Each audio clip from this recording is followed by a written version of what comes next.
I think we tend to imbue big data with what at times seems like magical qualities. We tend not to question big data, but see it as a source of objective and impartial truth. But the reality is it's subject to the same principles of data quality, representativeness and validity as any other data source.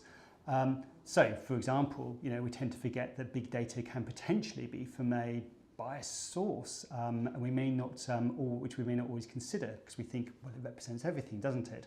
But we need to think, well, what is that everything it's representing? We can easily see patterns in random data. So, potentially is visualization of data always necessarily the best way to approach data analytics?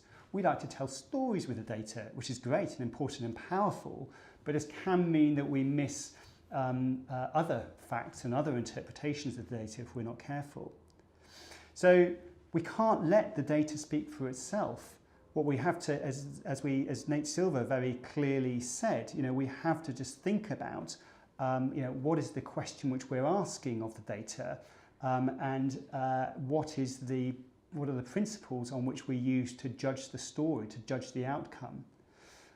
Fundamentally, what we need is a framework to understand how consumers operate, to generate hypotheses from the data and of the data, which we then test.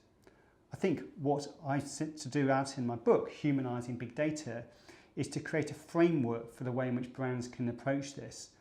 We need to avoid the shortcomings of a simplistic view of consumers and data analytics and move to a much more sophisticated approach, which ultimately drives greater value for brands.